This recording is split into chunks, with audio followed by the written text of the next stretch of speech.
Steve Normandin. I'm president of A&D Global Telemedicine out of Boston, Massachusetts in the U.S., as well as vice president of the International Society for Telemedicine e-Health based out of Basel, Switzerland. It's my pleasure to be here with you all today. Telemedicine, if done correctly, should break down barriers and ease up the flow of information so no practice is in there all by themselves. We'll have a national, international flow of information which will help both the practitioners as well as the patients. I found this quote the other day, and it really seemed to hit home with a lot of what telemedicine is doing and what it means and the potential for it in the future. In a world where income level, ethnic origin, and geographical location serve as primary determinants of people's access to healthcare, telemedicine constitutes a possible approach to overcoming many of the existing barriers to health. It shouldn't matter where you were born and brought up, your income level, to be able to get quality healthcare. Telemedicine is one of those things that helps that and can produce it from the U.S. And every place else around the world. For the next 20, 30 minutes, we're going to talk about some of the areas of change in telemedicine. I'm going to put 5 technology questions to ask before you're starting up your program. The questions that you need to think about to make a successful program going forward. Then and now, telemedicine comparisons. Maybe a little bit of history lesson in telemedicine. I've been involved for just under 25 years, so the technology has changed dramatically from the early 90s up till today, and it's still changing. There's probably been more changes in telemedicine in the last 18 months than there were in the previous 18 years, and that cycle is just continuing on. And there are ways to weave telemedicine into the general practice. As we go through, one of the benefits telemedicine is going to have is it becomes not telemedicine, but just a way of practicing healthcare. One more tool for the physician or care provider. And I'll give you some examples of telemedicine applications. Telemedicine is usually referred to as a niche market in the healthcare. Breaking that down even lower, there's a bunch of different niche market within that niche of telemedicine. And we'll talk just for a couple minutes about some of those. Most of the change for telemedicine technology, networking communications, video conferencing, interoperability of medical devices, cost and affordability of equipment, end user requirements, and integration into the general practice of medicine. Some of the key technology considerations: how much network utilization is required. One of the things you don't want to do is build a program and find out you don't have enough bandwidth to do what you want to do. How you use video conferencing technology. Medical devices and equipment interoperable. Does the technology allow for mobility on both ends? One of the things you want to do is work within the framework of how the physician works now. There shouldn't be trying to teach a doctor or a care provider a different way to practice medicine. It should be easing it into it's just one more tool in his belt. And does the technology have the ability to grow with you? How do we basically go from this broadcast television to bedside robots doing patient care? It's been a long change over the years, and it's continually changing. The robots now are used all over U.S. hospitals and very other parts of the world, connecting that patient to the doctor. It may seem, in some cases, if you look at it, it may look like putting another barrier in between the patient and the doctor. But the doctor gets more face time, whether it's virtual face time or real face time. It's doctor-patient relationship. Availability of bandwidth has always been a big thing. If you look at back in rural America, not too long ago, your options were on bandwidth, either spend thousands of dollars every month for T1 lines or ISDN lines. or use what you have, plain old telephone system. If you look at this, this is kind of one of the first telemedicine cards way back when. This is using just a rollabout tray. It's an off-the-shelf Panasonic TV set and a 56K hardware-based Kodak, I think made by a company called 8x8. And then we plug it into the phone line, and that's what you have. That's your telemedicine card. Obviously, you couldn't do a heck of a lot with it, both from bandwidth side or mobility in medical devices. It just couldn't connect anything to it. It got some face-to-face talking heads communication, as well as some monitoring maybe. But you fast forward to today, and this is this was taken for a patient, a customer of ours, outside of Nairobi, Kenya. The care provider here is giving a full workup on the child. They're doing all primary care. They're doing electronic stethoscopes, ECGs, spirometry. They're giving a full medical workup using a 3G or 4G card, connecting back to a physician in Washington, D.C. The quality of care going from rural world, I think we're good. I think we're good.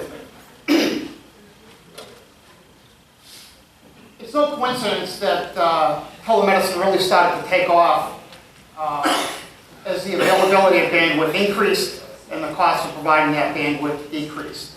I heard over and over again since the early 90s, this is the year for telemedicine, this is the year for telemedicine. 24 years later, I think we finally got there. Everybody thought it would get there faster, but we're finally here now. As you look at and try to break down the barriers and why telemedicine didn't succeed earlier, or why it's taken so long to finally get to this point, as you look at a lot of this is an old relic of a video conferencing system from a company called CLI. This probably cost $100,000 to $125,000. It was not made for telemedicine, but it was the best available at the time, and we tried to force telemedicine through it. It was expensive, it was clunky, but it was what we had. Biomed engineers didn't like it very much because it was not equipment they were familiar with, but that's what we had at the time. Now moved from a $125,000 system to a web-based video conferencing that is almost free. The other big change we see recently in the last few years is the change from in-band telemedicine to browser-based telemedicine. And this all works around increased mobility, working into physicians' workspace instead of separating telemedicine out. If you look at in-band telemedicine, which basically means a hardware-based Kodak and all the medical information flowing through that Kodak, whether it's medical video, whether it's electronic heart sounds, or data from a number of vital sign monitors or other machines. And in-band, it all flows through that video conferencing system. The downside to that is when the call goes away, the data goes away. So you can't save it, you can't drop it into an EMR or patient record. It stops. It requires video codecs, and a lot of times when you're working on different equipment, electronic stethoscopes may not work the same from two different. If you're using a Polycom and a Cisco, at the end of the day, that electronic stethoscope system may not talk. There's also a stethoscope required on both ends of it. And there's no realistic mobility for it. The doctor has to be in the telemedicine room. And the cost associated with supplying that. Again, data capture is not available, and EMR integration is not readily available as well. Browser-based telemedicine is really running a parallel path. Instead of through the codecs, you're running a parallel path.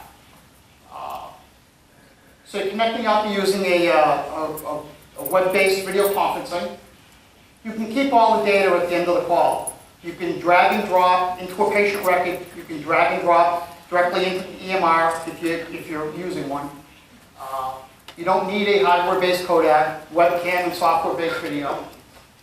There's only a stethoscope required on one end, so you don't have to worry about that. Connectivity issues, you don't have to worry about the compatibility issues. And also you save a lot of money because it's just a stethoscope with the patient. The doctor is just listening on headphones with a web-based video. Excellent quality heart sounds, lung sounds. The other thing that's great is the doctor's complete mobility. So he can be at home, he can be on vacation, he can be anywhere he wants to be, as long as he has a set of headphones and access to the internet, and he can do a consult. You can also get as many doctors in as you need.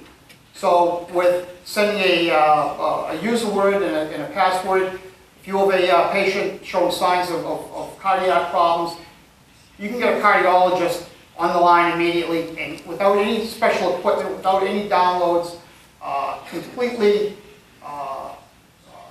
free of any early download software pieces. They can jump in right at that time, so you have multiple docs on there at any time. Data capture is standard, and if you have an EMR, all you have to do is drag and drop it for you.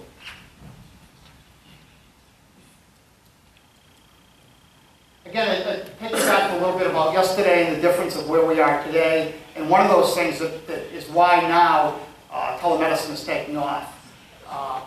Previously, in order to do electronic stethoscope systems, you would need a stethoscope with either a graphic equalizer built into it to attenuate the sounds, or you would need to have a separate graphic equalizer.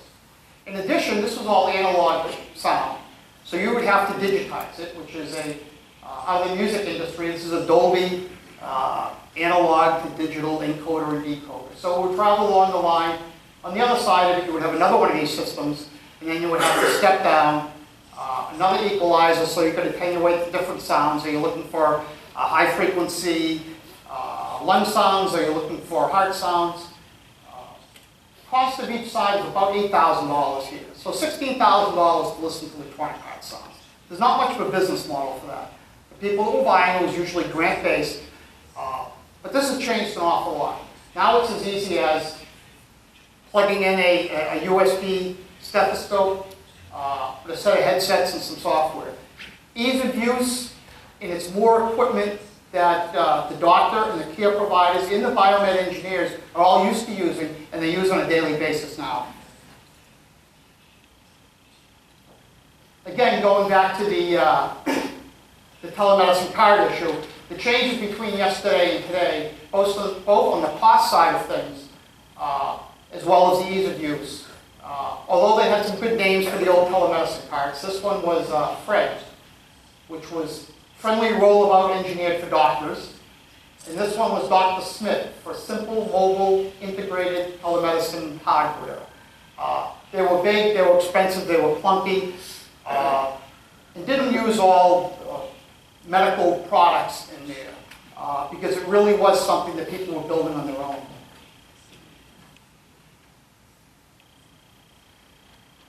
So ways to weave telemedicine technology into general practice. That's really been the biggest struggle overall. If you try to have telemedicine as a separate entity, it's not going to work, it's not going to succeed. You need to make it part of the doctor's normal workload. If you look at, we're back to bandwidth, how much bandwidth is required to do what you need to do? Well, hardware-based video conferencing, source medical devices that are interoperable, a lot of things we've mentioned so far. And the physician mobility is key, and that's getting more and more so. As you get more tech-savvy docs coming in, they're looking for the use of the technology. They don't want to be strapped down to a telemedicine room. They want to be where they need to be and be able to access their patient. Network utilization, when you're looking at, you don't want to overestimate and pay more or underestimate and not have the bandwidth to do the things that you want to do. So you need to determine what you're going to do. Are you going to use live video conferencing, which is great for things like telepsychiatry or emergency room, or a big area now is telestroke, where time is of the essence. you need to be able to find out whether to give that stroke patient medication or don't give them medication. So you really need that immediate, feedback. So if you're going to use live video conferencing, or you're going to use store and forward. Store and forward is just grabbing the information and using it at a different time. It doesn't work well for telestroke or telepsychiatry, but it works fine for things like teledermatology, or maybe doing screening for diabetic retinopathy. Those type of things can work well with a store and forward application. All the best of both worlds, a combination of both. So you can hit all the different medical specialties and use them as need be. Again, medical specialties, you need to figure out what are the health needs in your particular region. A lot of the things, the television programs you see about telemedicine, the things you read, the articles, talk about remote assisted surgery and things along those lines. Really high-end, cool stuff to talk about. In actuality, the majority of telemedicine that I've seen is primary care. They start off with primary care. As the confidence and the utilization build, then they add on to cardiology or ophthalmology or a variety of different women health issues, a variety of different specialties. So you really need to find out if there's certain areas in your country, your region that are the biggest health concerns, maybe diabetes, or maybe cardiology, or maybe cancer. So figure out what it is that affects your region the most. And when you're looking for specialties, that's what you want to zero in on. Video conferencing. Back to the earlier slide. Are you going with the hardware-based in-band solution? Are you going to a browser-based? And the medical devices. The connectivity, the plug-and-play. In the old days, it used to be just, we're adding one more video source in. It's not the case anymore. You want to be able to make sure that even though if you're not doing anything with the output of those devices now, you want to make sure that there's an API or software developers kit or something. So as you continue on your program, that you can take that data and integrate it in. You don't want to build a system up today where you can't save that data that you may not need today, but you're going to need tomorrow. So think a few years ahead on what you want to do, what's your long-term goals. Stethoscopes as compatibility issues. The other thing is regulatory. I'm from the U.S. and we've been fighting the battle with the FDA all the years, and the FDA is now kind of catching up to telemedicine. Not just the U.S. though, around the world. We do business in 90 countries around the world, and we're seeing an increase in regulatory for most of those countries. So before you can bring the medical devices in, there's new regulatory hurdles. So really explore what you need for the country or the region you're in. Example in the United States is this new medical device data system. Previously, if you had 3 FDA-approved devices, you can put them together and all work. Now if you start building systems, if you put all 3 of those FDA-approved devices on one cart, you create a whole new system. So that system now needs to have FDA, even though all the components are individual. Just an example, so be careful when you're building it. Make sure you're in compliance with all the regulatory information for that, for your particular country or region. HeathKit to off the shelf. If you don't know what HeathKit is, a former company that was selling computers, but they'd sell them by the part. So they'd send you all the pieces and you'd kind of build your own. That's the way telemedicine was for a number of years. Because there was no real demand for telemedicine, specific equipment. There was no real plug-and-play products. Everything was manufactured. It required a highly skilled supplier and a highly skilled customer. Technology advanced in very patient care providers, because there's a lot of moving parts there. What happened is, and I think one of the reasons telemedicine stalled for a long time, is this type of technology did not work well for a great first impression. There was a real lack of acceptance, and the equipment was expensive. and it took a long time to get it working and keep it working. Mobility, as we said right along, it's avoid having the referring physician trapped to a telemedicine room. They want to be able to move around. They want to be able to use this on their, at their home, on their laptops, on their tablet, wherever they are. That's where they want the information to be sent. And support the additional medical specialties. As you're starting this project up, look 3 to 5 years in advance. What do you want to do? Don't look for today and build for today with technology, with regulatory. Plan it out a few years. What are the medical specialties you need? System flexibility. You want the program to be able to build with you.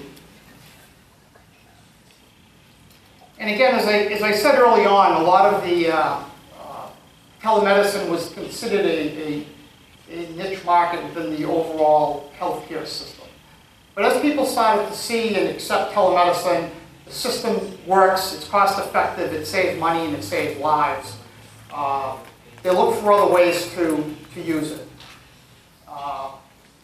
So again, rural health was really the start of telemedicine, US and elsewhere, trying to get healthcare information from those that have it to those that need it.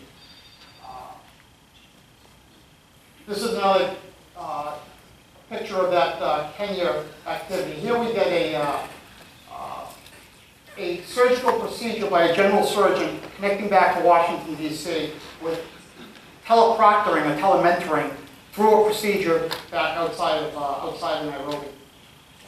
Correctional facilities is a big area for telemedicine and has been.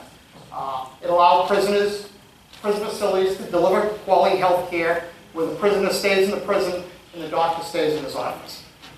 It's going a little bit faster than I am. Industrial health, wherever there's a pocket of population, be it an oil rig or be it a mine, industrial sites, mine drilling platforms, telemedicine avoids high cost evacuations and assures worker receives quality health care. Many developing countries, it's a clean slate of paper out there. Rather than building and staff large hospitals, brick and mortar hospitals, instead of staffing large brick and mortar hospitals, telemedicine is really a great way to build your healthcare system for the future and not for yesterday. Home-based health centers, school-based health centers. Telemedicine provides support to schools by allowing the nurses access to expert care. This is a growing trend in the U.S. We've also done some projects outside the U.S., providing that telemedicine right into the school. The children are receiving quality health care and not having to bother their parents to go pick them up. They're providing that quality health care. A healthy child is going to learn better, so it really is a win-win. Military applications have been used for a number of years in telemedicine worldwide. We've had projects going for countries in just about every continent. Military, a lot of the backbone for telemedicine, a lot of the information has been gathered through different military operations, U.S., Canada, Europe, and retirement communities. Again, anywhere there is a population of potential patients, telemedicine is a great place. This one here, PowerPoint has a mind of its own. Recently, this is a shot from Dartmouth College in Hanover, New Hampshire, in the United States. Concussions are a big thing now in sports. A lot of the professional teams will have neurologists, they'll have concussion experts there to see the patients or see the players if something happens. That's not the case for a lot of high schools, for second, third tier colleges. So Dartmouth now has a video conferencing system robot on wheels on the sidelines of their football games. If someone gets hit, they get to see right away, connect to a concussion specialist. So it's just bringing quality health care right to the patient wherever they are.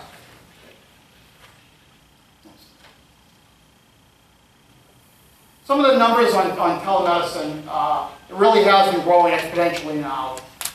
In the United States alone, there's 200 networks, 3,500 sites. 1 million Americans are currently using remote cardiac monitors. The U.S. Veterans and Health Administration just came out today and said that in fiscal 2014 that ended a couple weeks ago, they've seen, I think it was 900,000 patients, which is 12% of the population of all veterans in the United States via telemedicine.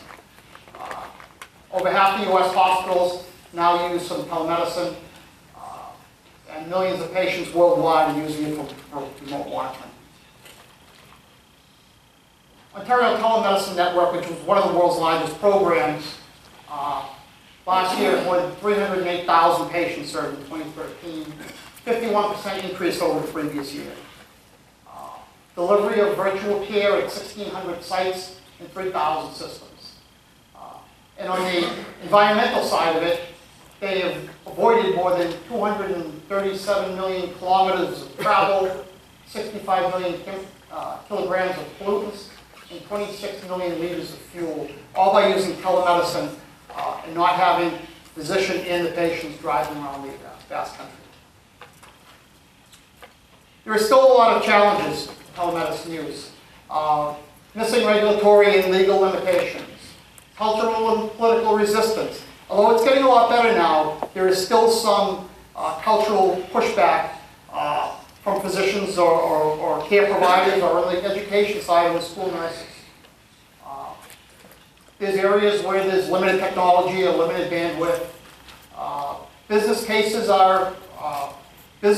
really need to be made. It shouldn't be all government funded. There are business cases to be made how telemedicine saves lives and saves money.